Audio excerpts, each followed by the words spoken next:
everybody, it's me, Margaret. I'm outside with a different view today because it's really, really cloudy, so the sun's not bright right here. So I am sitting out on my patio and I have some things to show. First of all, I kind of knocked out this with some scrap yarn.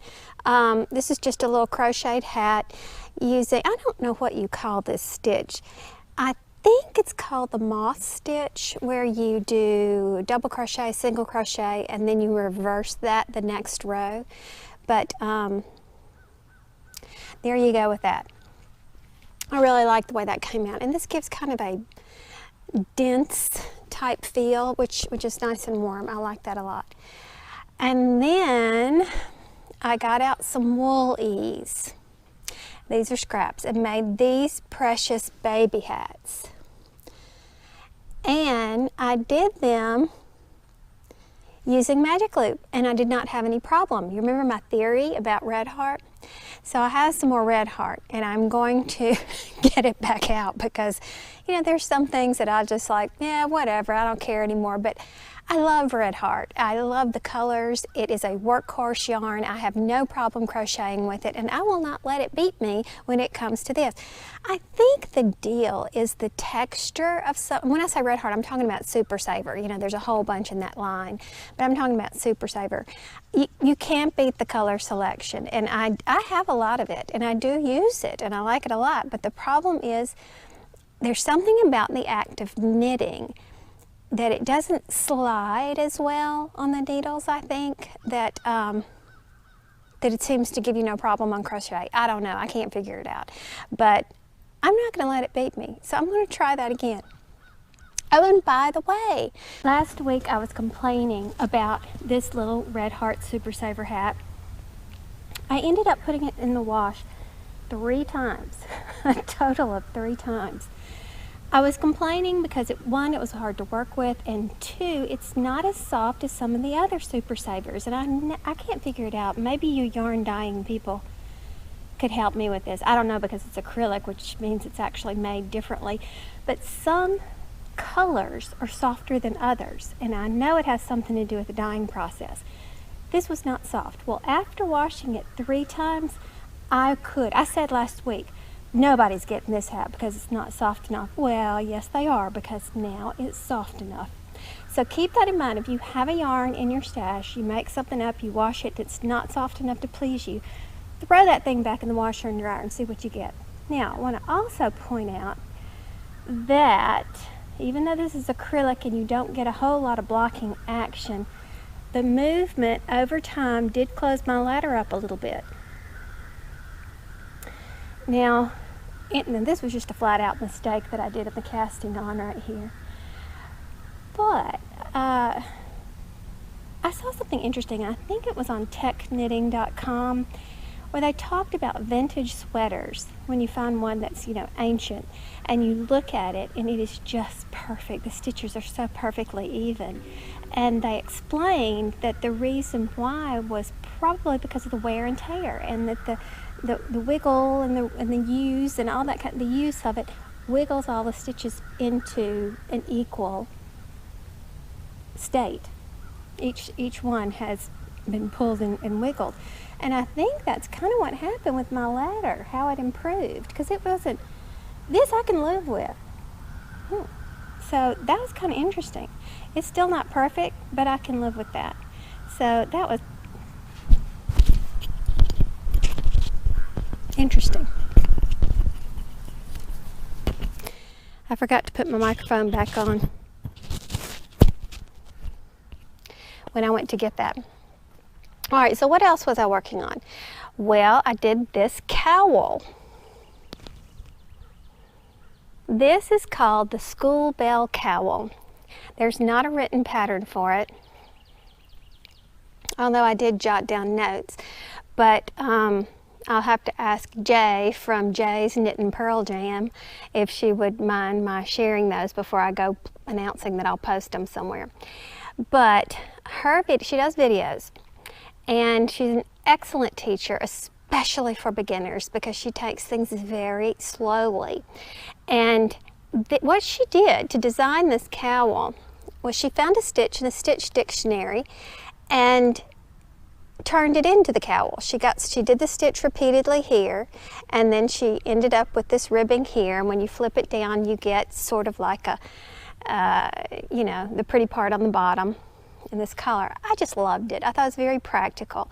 Now I wanted to do it with exactly the same materials that she did, so I used Vanna's Choice. I used the exact same needle size, which was a size 9, and did it exactly as she had said. The only problem is I didn't count right, so I got a shorter row right here at the beginning, but I still like it and think it turned out well. I'll be donating this one, but I'm gonna make myself one similar to this because I really liked it. So I will put a link to her video tutorial if you're interested in that, and we'll try to make myself a note. I didn't bring something to write with out here, but I need to make myself a note to ask her if she wouldn't mind my sharing the written directions that I took from her notes. But I just love the pattern. Now she gives you 2 versions. She calls it his and her. And she says the hers needs to be a little looser, and she put pins on hers and dressed it up. It was really cute. And then the his, she thought should be more like a turtleneck type thing, so you cast on a little bit less, fewer stitches, but I thought that was pretty cool.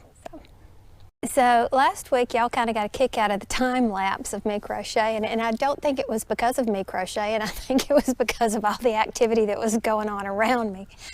And you also had several comments about things that are in the room. So let me take a little moment to clarify a couple of those things. So let's start with this thing. This is a caddy, an armchair caddy that you see a lot at the holidays when people, you know, those generic Christmas gifts they put out there.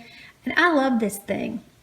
It has pockets. I put the remotes in it, which is actually what it was for. And I keep other things. I usually have a notepad in here, but I had to pack it with my project for yesterday when we went out of town to a funeral. Dental floss for saving my stitches, being a stitch holder, and various stitch markers and different things that I use. There's some little scissors, more pockets, my big crochet hooks that go in here. Keep a pair of glasses here, and this was a random flower I had made out of some leftover yarn that really doesn't belong there, but when I leave and go to another room, I can literally just pick this whole thing up and take it with me. And oftentimes you'll see me where I throw the stitch markers out and just dump them like that, and you can keep them handy and pick them up. You don't ever have to make a mess. You don't have to open any containers. Everything is right here, and I just love it. Secondly was this thing. This is a heater that keeps my tea hot because I will forget that it's there, and then of course it'll be cold. So I love these. I have these in every room, different. This is the only model I have like this from Brookstone, and that's just where I keep my crochet hooks. Now another thing you saw sitting on here was a pill bottle. I used this in my travel bag. This has needles for sewing in ends. It has clippers. Do you see the fingernail clippers in there? I can take that on the airplane with me and never get in trouble. It has a few stitch markers, a needle threader that I never use I could probably take out. But this stays in the travel bag, and apparently I lost my needle that usually sits right here, so I had to go get this out of my travel bag. But I've since found my needle and everything is good. However, it is not uncommon to see an empty pill bottle like this beside. It could be anywhere. It could be beside my chair. It could be in my travel bag. It could be anywhere around this house. I count out my vitamins in the morning and I put them in here. Actually, I do it at the first of the week, and I put them in one of these things. And it takes me forever to get my vitamins down. So I just kind of carry it around with me till I finally get them all down. And another question you had was, what is that? This is a space heater. It's been cold in the morning time, and this is Smitty, my little kitty that doesn't feel well, and he either is sleeping down here on this mat made for me by Denise, which I'll show you later, or up here in the recliner chair, and in the morning I'll turn the heater on for him. So that's what that is. Oh look, I just found these scissors on the floor because I was sitting there earlier working on that sweater. And they usually sit right here because those are my main scissors. Now last week when y'all were talking about liking my time-lapse video, I want to throw in this time-lapse that I did when I first got my GoPro. Do you know what oxidation is? Well, oxidation is basically a chemical process that is responsible for our aging. It's what happens to a banana peel when left in the sunlight. And so that's what I did to set up. I just wanted to test my time lapse when I first got my GoPro. So I set the banana out. It was in the sun. It was hot that day. I think I left it out there for about 30 minutes or so. And then even the time lapse was too slow and boring to watch, so I sped that up a little bit. But here it is.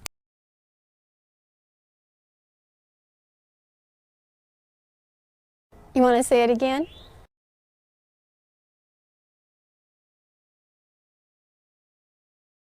Now, why would I do this and why is this important and why am I showing you? Well, it just popped in my head. You also know I'm a health freak with my food and all that kind of stuff. And why do you eat antioxidants? You hear about this all the time. It's in berries and green vegetables or any kind of greens. Antioxidants are what help to slow down the oxidation process, and it happens in any organic matter, banana peels to human bodies. And so that's why you're eating your antioxidants. Green tea is another good one. It's because you want to help slow down that aging process. One of the worst things you can eat is sugar. Sugar is like the #1 worst thing that you can do as far as aging your cells. That's short of sitting outside in the sun with no sunscreen. Wait, I'm not explaining myself well here at all. Sounds like I'm giving you tips on beauty cream or something, but that's not what I mean at all. Young, healthy bodies fight off disease better. Deteriorating bodies struggle with all sorts of stuff. I'm talking health here, not beauty. But yeah, so we can technically slow down the aging process of our skin, our brains, the whole shebang by eating right. Think antioxidants and not oxidation. I was watching Vicki Howell and I saw this comment on her Facebook group. Potential podcast topic: uniting yarning crafting groups, erasing the divide line with knitters and crocheters, encouraging yarnies to become yarn crafters and not be so standoffish with one another. This will only help preserve both these individual yarn arts and help the yarn industry. Methinks, but I have had 3 cups of coffee and I'm very chatty typey right now, LOLing. Now I've heard of this, but I have really never experienced it. In my little yarn community world, I don't find people to be frowning upon one medium versus another.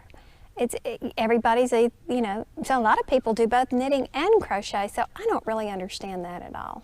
But I was wondering if you've experienced that. Do y'all notice my shirt that I have on today? This came from a local yarn store in Vermont called Six Loose Ladies. And Erin and Kristen took me there when I was visiting with them last October. And they took Terry there when he was visiting with them this October. And I said, "Ooh, that's the place with the cute shirts." And I asked her to buy me a shirt. So she bought me this one. And then she wouldn't tell me how much it was so I could pay her back. However, it was on the tag, and when I pulled the tag off to put it on the snow, I found out. So anyway, to make a long story short, I love these, and I will insert the name, I think it was the name of the shirt manufacturer, and I'll give you this information. So they're really clever little designs, and I like them a lot. So, and speaking of that, when she sent me this shirt, in there was also a little bag of goodies from Zoe, 24 karat crochet. Now, if you'll remember, I was supposed to go to Rhinebeck and be there that particular weekend with everybody, and I couldn't go because it was Parents' Weekend at Thomas's school, and that was parent-teacher conferences and all this big to-do that went on. So it's just not something that I could miss. So Zoe had prepared a little gift for me, and she sent it, and it was some great stuff in there. So take a look and see what she included. So look at some of my goodies that Zoe sent. This is one of her little cup warmers, cup sleeves, coffee sleeves. She has a tutorial on how to make these, and you know, it's really best to make them out of cotton, though you don't have to, but this one is a Christmas cotton. So here we are for Christmas. Thank you, Zoe. And of course, she sent us some British flags. You will always find a British flag in her video.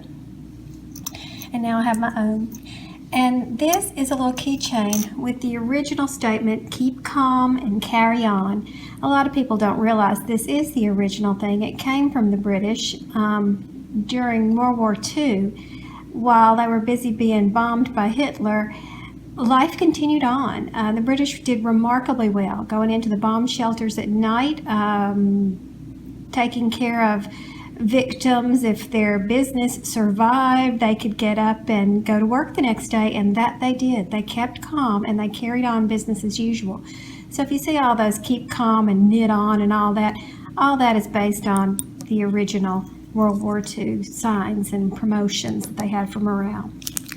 And then she gave us, well, this is a little charm, but of course we knitters and crocheters will use this as a stitch marker. So can't beat that. And then she gave us a magnet. Zoe also has a whole bunch of magnets behind her in most of her videos, and that's what this is too. So, and again with her little, well, it's not her British flag, but you know, we always associate Zoe 24 karat crochet with a British flag.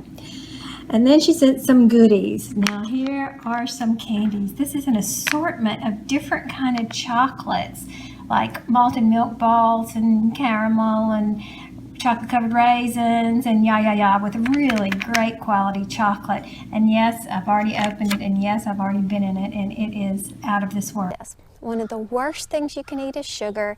Thanks, Zoe, since I absolutely almost devoured those candies. I have to stop because Tucker said, save me some, when he was walking out the door this morning.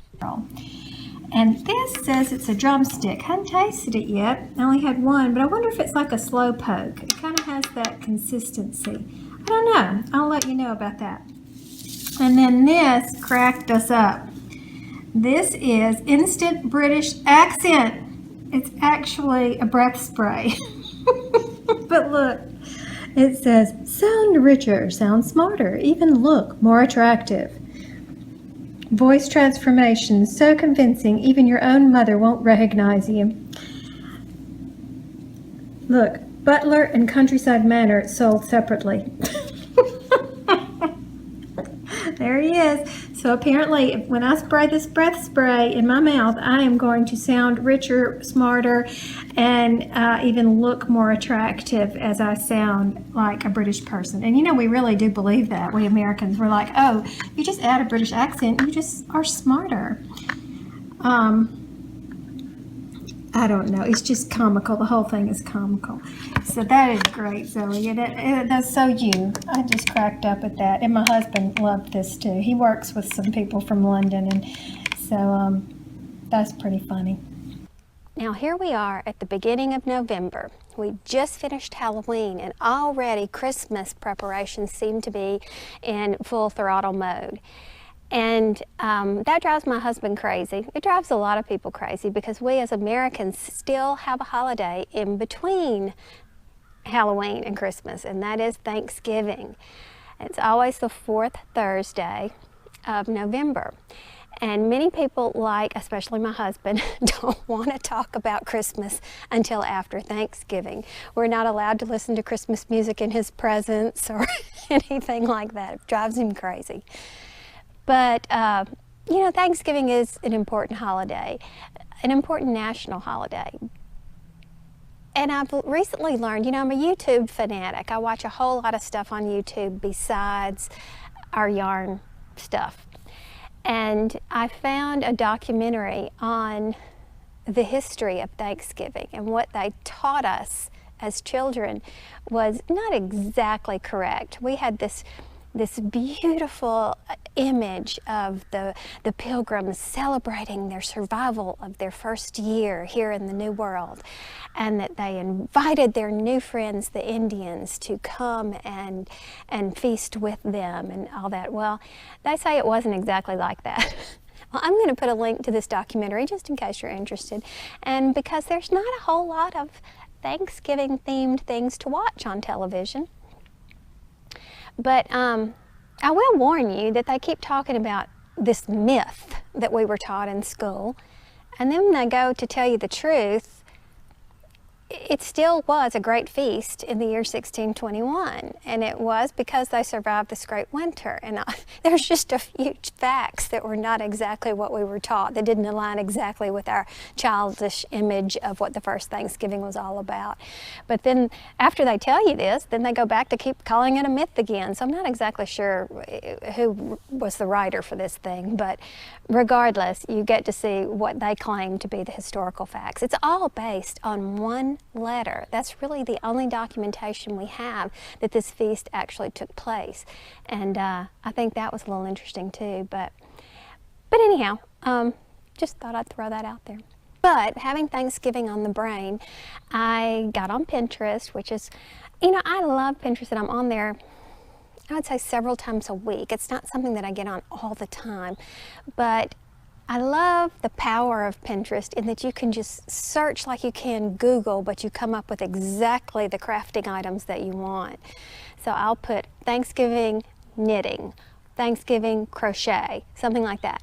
And everything that pops up is generally related to that. Super ideas that people more clever and more Pinterest crazy than I am have already collected and put on their Pinterest boards. And something that kept jumping out to me is dishcloths.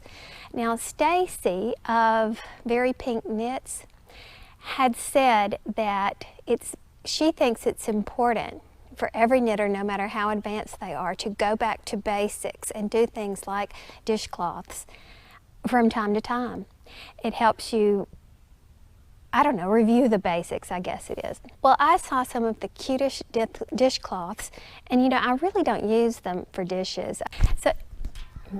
So anyway, I have a purpose for them, but I've just fallen in love with some of the patterns that I've seen, and there's lots of holiday patterns or whatever.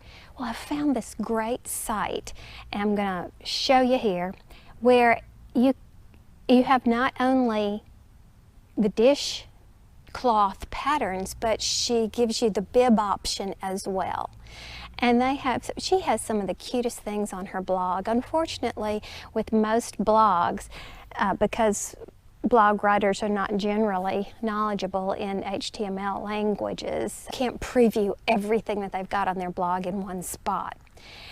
So she does have listed down beside the names of each thing, and you can click on it and it'll take you to a PDF file of those patterns, but they're all free and they're just wonderful. And she's got some of the cutest little hats that either she's found on Ravelry or ones that she's dressed up or whatever, baby hats, because she donates a lot to the hospitals. And she just has I just love her aesthetic, so I thought I'd share that with you. But anyway, I'm telling you this because I'm going to make some more dishcloths with my cotton. One, because I need to make use of the things that I buy, like that cotton. And two, it is practical. And three, Stacy of Very Pink Knits says that everybody needs to go back to the basics from time to time. So if she said it, it must be true. Now, you may have heard me mention from time to time, several years ago, I got this big haul of vintage yarn, and when I say vintage, I mean old yarn, that was given to me by a friend of a friend of a friend. All right, let's see, it's mine. Okay, Margaret, for heaven's sakes, it doesn't really matter. The point is I got a whole lot of yarn and I got a bunch of knitting supplies. So I was searching for some DPNs and I didn't have any in my stash, and then I remembered, oh, upstairs I may have some, and that stuff the lady gave me.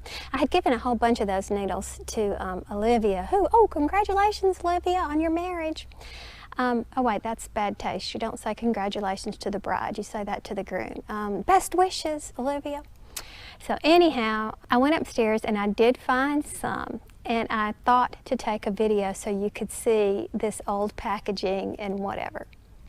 But these are some old Susan Bates Silverloom knitting needles. There's some 7-inch double points.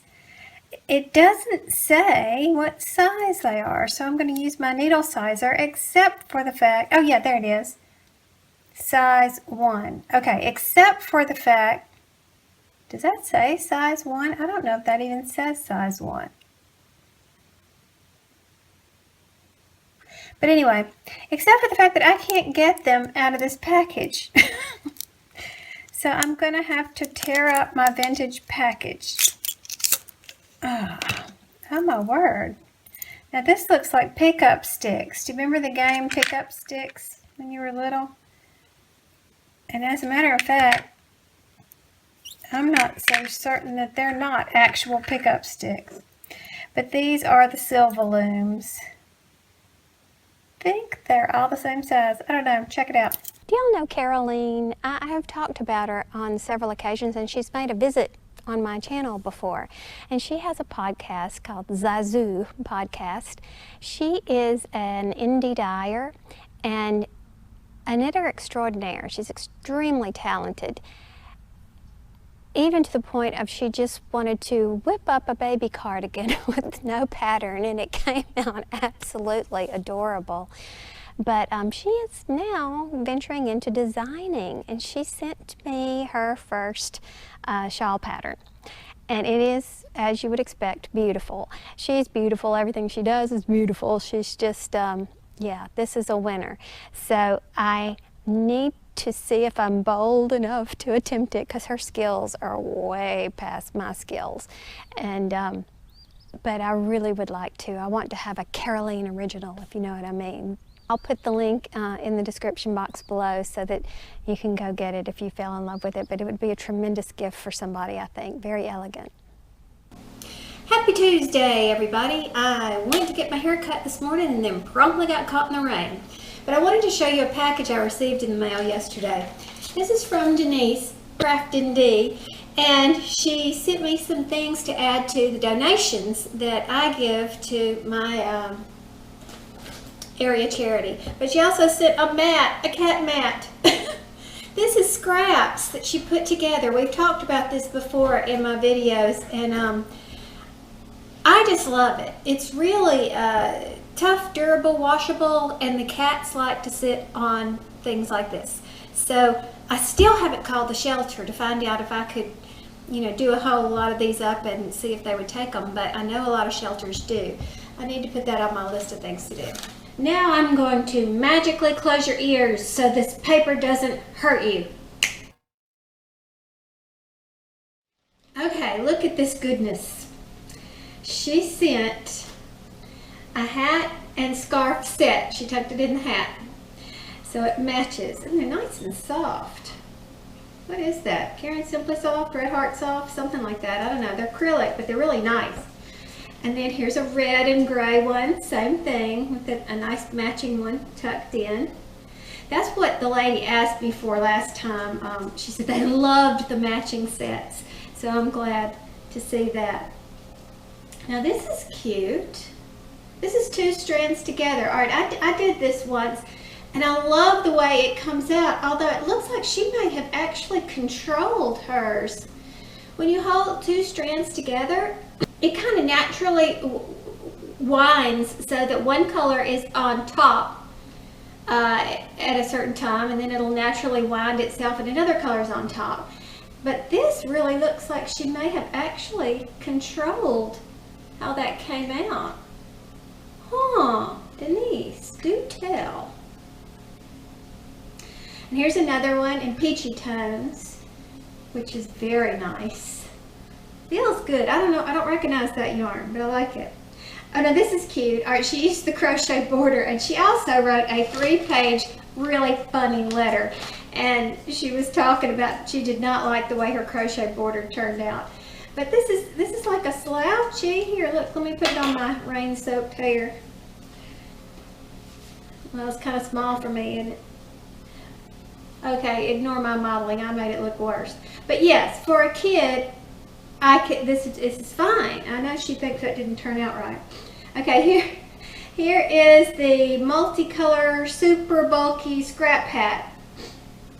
This is crochet, and I have a tutorial on how to do these. And it's so fun to choose the colors to put together for these things. I'll put a link in the description box or in the little eye that drops down. Now these are better late than never beanies, and I recognize this pattern because I use this pattern a lot. This is so good for your scraps. You have double crochet, single crochet, double crochet, single crochet, and again I'll link to this in the description box. And your single crochets, if you use variegated yarn like this, do you see how cute that is? It gives you, I don't know, just from whatever angle you're looking at, you get like different focus on the colors. So I love that pattern. I use it a lot. I have it memorized, and it's just one of my standbys.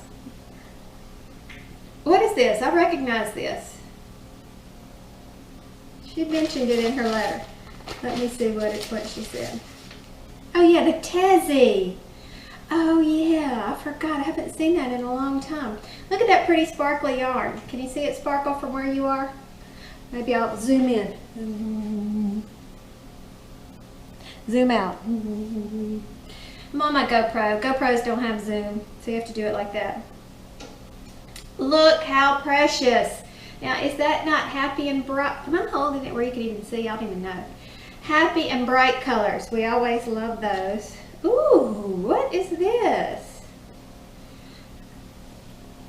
I recognize this yarn from the store. I've never bought it, but it's almost kind of a spongy feel. I can't think of the name of it, but we're going to have to find that out. Do tell. And then this. Now I recognize this as Vanna's Choice. I made a snake out of this right here. And Vanna's is my absolute favorite on the Addy. I think it works so perfectly. Vanna's is just a good all-around yarn, to tell you the truth. Vanna's Choice. Yeah, this is perfect. I'm sorry, I put it down in my other room after I opened it up last night, and now I got fuzzies on it from cat hair. But anyway, thank you, Denise. This is wonderful for me to put toward my donations. I appreciate you doing that. Denise and I became friends a long time ago, and she's been saying she wants to do something to give back. Not to me, but to give back, you know, to the community. And so she just asked if I would take it, and I said absolutely. I know people who need it. So but look locally. Everybody needs to look locally too. Don't think you need to ship things off. We just happen to have a relationship, and that's how all that started up. So, but anyway, to make a long story short, 'tis the season for giving. And I want to give another shout out to another friend, Steve, who is Munch with 2 H's. And he has done his first Addy video that you need to see. It's a drop stitch scarf. But the best thing about this to me is it uses less yarn.